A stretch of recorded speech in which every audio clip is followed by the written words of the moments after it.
Michael J. Fox is a legendary actor whose name always makes people like him.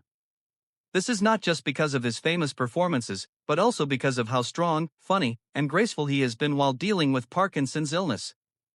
Fox made news recently for a shocking and brutally honest confession: there's someone he doesn't want to come to his funeral. This is even though he is 64 and has a legacy that speaks for itself. Who could it be and why? Stay with us because this narrative is far more complicated than you might think. For more than 40 years, Michael Fox has made people laugh and feel things. There was something remarkable about him from the first time we saw him on TV as Alex P. Catan in Family Ties. He wasn't just another attractive face in the movies. He had great timing, charm, and that special quality that made you feel like you knew him personally, like he could be your friend, brother, or that fun guy from high school that everyone liked. Fox wasn't a star right away. He was born on June 9, 1961, in Edmonton, Alberta, Canada. He was just a child from a military family who moved around a lot. The Fox family never resided in one place for too long because his father was a career soldier. Michael grew up in a lot of different Canadian communities, never really settling down and always being the new kid. Maybe that's why he was so good at making friends. You learn how to make friends quickly when you're always the odd one out. He quit high school at 15 to follow his dream of being an actor. Take a moment to think about that. 15 years old. He was so sure of what he wanted to do with his life that he was willing to put everything on the line for it. His parents thought he was out of his mind. Of course, no parent wants their adolescent to drop out of school to follow a dream that nearly never comes true. But Fox moved to Los Angeles with almost no money and lived on craft food and hope. He was so poor that he couldn't buy furniture. He slept on the floor on a mattress and used a phone book as a pillow. He took on tiny jobs, guest spots, and everything else he could obtain. For years, he barely made it by going to auditions, getting turned down, and going to more auditions. Family Ties came out in 1982, and everything changed suddenly. Family Ties made Michael Fox famous, but Back to the Future made him famous forever. This is a bizarre fact. He almost didn't get the part. At first, the producers chose Eric Stoltz to play Marty McFly, and they filmed for a few weeks before realizing it wasn't working. They let Stoltz go and called Fox, who was also working on Family Ties at the time. Fox's scheduling got crazy. He would film Family Ties during the day and then run over to the set of Back to the Future to film all night. He was only getting 2 or 3 hours of sleep a night, but he was full of adrenaline, youth, and the thrill of being in what he knew would be something amazing. Back to the Future was the most popular movie of 1985 when it came out. Michael Fox was no longer merely a TV star. He was a star in movies. A real, live movie star. The kind of actor whose name alone could get people to see a movie. He was in every kind of music. Talk shows, magazine covers, and award shows. He went out with Nancy McCann, who was on the show The Facts of Life. He was young, good-looking, prosperous, and seemed to be able to do anything. This was around the middle of the 1980s. Michael Fox was undoubtedly on your bedroom wall if you were a teenage girl or male. Teen Wolf and Back to the Future came out the same summer, thus Fox had 2 hit pictures in theaters at the same time. He then made The Secret of My Success, Light of Day, and Bright Lights, Big City. Not all of them were enormous hits, but Fox was on a roll, and Hollywood couldn't get enough of him. The sequels to Back to the Future that came out in 1989 and 1990 made him even more famous. At this point, Fox had shown that he could do just about any kind of movie, including comedy, drama, romance, and sci-fi. He could do a lot of different things, was dependable, and fans adored him. He was quite popular with studios. Directors liked working with him. He had everything. But here's the thing about life: it doesn't care what you want to do. It doesn't matter if you're famous, affluent, or adored by millions. Anyone can have bad things happen to them at any time. Michael Fox was 29 years old in 1991. He married Tracy Pollan in 1988 after meeting her on the set of Family Ties. Music: they had recently had their first child, a boy called Sam. Fox's career was going well. The future seemed good. Then he saw something strange. His left pinky finger was moving. A little tremor that you may hardly see. He thought it was either stress or being tired. He was always busy with work. But the twitching didn't stop. It grew worse. His hands began to shake. It was hard for him to control. He went to the doctor thinking it was nothing serious, maybe just too much work or a pinched nerve. The doctor looked at him after a series of tests and stated, "You have Parkinson's disease." Parkinson's? Music and old person's disease? Something that happened to your grandparents, not to 29-year-old movie stars in the height of their careers. Fox didn't believe it at first. He asked for a second, third, and fourth opinion, but every doctor told the same thing. He had young-onset Parkinson's disease, which is an uncommon type that only affects persons under 50. It was becoming worse and worse, and there was no way to stop it. It would slowly take away his ability to move. Fox went into a downward spiral after the diagnosis. He started drinking a lot to attempt to numb the fear, rage, and sadness he felt about the life he believed he would have. He could have kept it to himself forever and suffered in silence, but the stress of suppressing it was killing him. For 7 years, Fox didn't notify anyone outside of his immediate family about his illness. He kept working, starring in movies and TV series, all while trying to hide the tremors that were getting harder and harder to manage. He learned how to mask his symptoms. He would put his hand in his pocket or hold something if it was shaking. He would carefully time his medicine so that the tremors would be as small as possible while he was recording. He would change the way he acted, adding movements to the music that hid the shaking. It was the best performance of his life in some ways, since he was pretending to be well when he was breaking apart inside. He played Mike Flighty, a fast-talking deputy mayor of New York City, on the TV show Spin City, which started in 1996. He had to be active, physical, and speedy for the job. It was tiring, and it was getting tougher to mask Parkinson's. His co-stars would see the vibrations sometimes between takes. But Fox would ignore it, make a joke, or shift the subject. The drinking grew worse. In interviews and in his writings, Fox has been honest about this. He was using it to settle his shaking, take the edge off, and deal with the fact that his body was betraying him. He was able to do things. He never missed work or came in intoxicated, but he was killing himself in private. His wife, Tracy Pollan, was there for him through it all. During this time, they had 3 additional kids. Aquina and Skylar, twins, were born in 1995, and Esme was born in 2001. Fox has remarked that his family was what kept him going and given him a reason to fight. In 1998, Fox decided he couldn't hide anymore. He told Barbara Walters about his condition in an interview, and the response was huge. People didn't look away from him or feel sorry for him. They came together around him. They liked how brave, honest, and strong he was in the face of the cancer. He left Spin City in 2000, music, and his co-stars gave him a heartfelt goodbye. Charlie Sheen took over as the main character, and the show made an episode about Fox's leaving. It was the end of a time. But Fox wasn't done with Hollywood yet. He was a guest star on episodes like Scrubs, Boston Legal, Rescue Me, and The Good Wife. He often played replicas of himself or characters who had Parkinson's disease. He showed the world that he could still act and add something distinctive to a role, even if he had tremors, was on medicine, and had physical restrictions. Having Parkinson's is not like having a broken bone that heals or a cold that goes away. It's constantly there, always asking for attention. Fox has said that it is strange and hard to forecast. Some days are better than others. Sometimes the symptoms are easy to deal with, and other times they're too much to handle. The tremors are the most obvious sign, but they aren't the only one. Parkinson's makes it hard to keep your equilibrium, which makes it easier to trip and fall.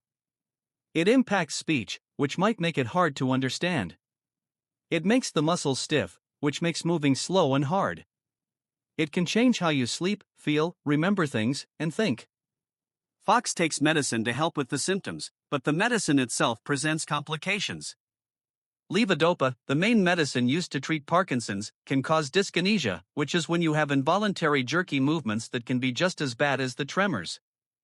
It's always a balancing act to find the appropriate dose and time to get the most good hours, music, and the least terrible hours. Fox has had many surgeries over the years, including spinal surgery to remove a tumor that made it hard for him to walk for a while. He has shattered bones from falling. He's had to deal with infections, problems, and setbacks. Every time, he fought his way back with music. He has also had to give up things he likes. He can't play the guitar anymore. His fingers won't work with him. He has trouble typing. People don't usually think about how hard it is to button a shirt, tie shoes, or cut food. These are simple acts but demand focus and effort. But Fox hasn't let the illness take everything away. He still knows how to laugh. His intelligence is still as sharp as ever. He still has his family and friends, and his goal is still to discover a cure for Parkinson's. The Michael J. Fox Foundation for Parkinson's Research is now one of the most important groups working to find a cure for the disease. Since it was founded in 2000, it has given more than $1.5 billion to research, making it the world's largest non-profit funder of Parkinson's research. Fox worked on the project with the same passion he used to have for acting. He spoke in front of Congress in favor of more money for medical research, even research on stem cells, which is a hot topic. He became the face of Parkinson's by using his fame to promote money and awareness. The foundation has paid for research on a wide range of topics, including the hereditary roots of Parkinson's disease, possible cures, and ways to improve the quality of life for people who have it. Fox is more than simply a frontman for the group. He is also someone who knows the research, asks tough questions, and pushes for outcomes. He has published a number of books about his life with Parkinson's, such as Lucky Man, a memoir, Always Looking Up, The Adventures of an Incurable Optimist, A Funny Thing Happened on the Way to the Future, and No Time Like the Future. An optimistic person thinks about death. The books are honest, hilarious, and sad at times. They give you a glimpse of what it's like to live with a long-term disease while attempting to stay positive and funny. Fox has made a lot of close friends in Hollywood over the course of his career. Some of these relationships have lasted for decades, through the highs and lows of celebrity and the difficulties of his sickness. Christopher Lloyd, who played his co-star in Back to the Future, became a lifetime buddy. Over the years, the two have gotten back together for anniversary parties and charity activities. Lloyd has talked about Fox's bravery and strength in a compelling way, and it's clear that they care about each other when they are together. Fox also stayed acquainted with a lot of his co-stars, like Meredith Baxter and Michael Gross, who played his TV parents. They've all talked about how much they gained from working with Fox and how good he was as a young actor. From the show Spin City, Fox became very close to a few of the cast members. They've said that Fox never complained about how he felt, never used it as an excuse, and always did his best at work, even when it was evident that he was having a hard time. But friendships in Hollywood may be hard. A lot of the time, they're based on how close they are. When you work together, you're close, but when the task is over, you fade apart. Fox has been through this, just like everyone else in the business. In show business, some friendships last and others dissolve. That's just the way it is. Fox has been more frank about mortality and what he wants for his burial in interviews to promote his work and talk about his life with Parkinson's. Some people might think this is morbid, but for someone who has had a degenerative sickness for more than 30 years, thinking about the end isn't sad. It's useful. Fox has always had a wicked sense of humor, the kind that helps people get through tough times. As expected, he's talked about his own funeral with jokes and disrespectful comments. Fox says, in his usual funny way, that he's thought about who he would want at his funeral and, even more interestingly, who he would rather remain home. He has made fun of several Hollywood stars whose presence may change a serious event into something else entirely. People who were fooling around said that Johnny Depp's name came up. Fox said that he doesn't have anything against Depp personally. Fox has quipped that Depp's mercurial character in Pension to be well, Johnny Depp might transform a calm, dignified goodbye into a show. People recognize Depp for his strange conduct, his unusual style, and the fact that he always seems to bring drama with him. Sometimes on purpose, sometimes not. Fox has joked that Depp might turn up to his burial dressed as Jack Sparrow, bring a guitar and start playing, or do something else to make the event about him instead of saying farewell to Fox. It's all expressed with love and fun, just how old friends tease each other. But there is some truth to it as well. Fox wants his funeral to be simple, private, and have music and drama. He doesn't want it to turn into a Hollywood movie or a media circus. He wants things to be easy. Fox has also humorously, music, brought up George Clooney. People seem to pay attention to Clooney wherever he goes, even if he is charming and talented. He has a smooth voice, a graceful style, and a natural charm. Traits that make him a wonderful actor and a strong presence, but also traits that could change the ambience of a funeral from the closeness Fox wants. Fox has quipped that if Clooney came to his funeral, all the women attending would be looking at Clooney instead of Fox. The cameras would be on Clooney. People would talk about Clooney after that. It would be George Clooney's funeral instead of Michael J. Fox's. Again, this is all delivered in a lighthearted way, with no genuine anger. Fox and Clooney have worked together many times throughout the years, and they value each other's work. Fox's humorous point is that he wants his funeral to be a time for quiet meditation and real sorrow, not a time to talk about who came or what they wore. When Fox talks about his mortality in a serious way, putting the music jokes aside, it's clear that he wants calm and simplicity. He has been in the public glare for his whole adult life, coping with the pressure of fame, the media's attention, and the expectations of his admirers. He wants something unusual for his last goodbye. He has remarked that he would like to just not wake up one day. That would be extremely great. No drama, no terrible decline, no extended goodbye. Just a quiet death, maybe in his sleep with his family surrounding him. He doesn't want his funeral to be a big deal with a lot of people, like in Hollywood. There were photographers outside, and everyone was crying for the cameras. He wants something tiny and personal. Close family, real friends, and individuals who really knew and loved him beyond being famous. Fox has also quipped that he doesn't want people to feel like they have to go to his funeral. He doesn't want people from the industry to come because they think they should, because it would look awful not to, or because they want to be seen there. He wants individuals who really care and will really miss him. This makes sense. Fox has worked in a field for more than 40 years where looks are more important than reality and people are nice to your face but forget your identity as soon as you're no longer useful. He can tell the difference between real pals and friends in Hollywood. He only wants the actual ones at his burial. Fox has made jokes about the people he doesn't want at his funeral, but he's also been clear about who he does want there. Of course, his wife Tracy is at the top of the list. Since 1988, they've been married, and she's always been there for him. The diagnosis, the hard times, the bad times, and the recoveries. Their partnership has survived storms that would have broken up most couples, music, and they've come out stronger. It's clear that his 4 kids are featured.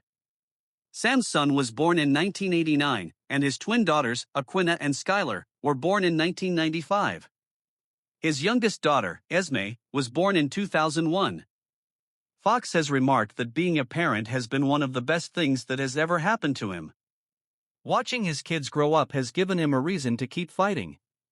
He wants the few close pals who have been there for him throughout the years.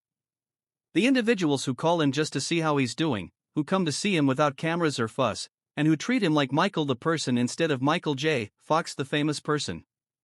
He wants the people from his foundation, the ones who have worked with him to combat Parkinson's and who share his commitment for finding a cure and aiding others who have the disease. And he wants it to be peaceful more than anything else. No screaming or wailing, no over-the-top eulogies, and no fake anguish. Just a calm acknowledgement of a life lived, fights faced, and now finally rest. Michael J. Fox is still an inspiration as he hits what he calls the back nine of his life. He is making a new documentary about his life and the work of his foundation. He still makes public appearances from time to time, although not as often as he used to. He still pushes for more research and money, and when he thinks about his death and funeral, he doesn't feel scared, he just accepts it. Death is not an enemy after living with Parkinson's for 33 years. It's only the end of a long trip. One that he's faced with more courage than most of us will ever need to show.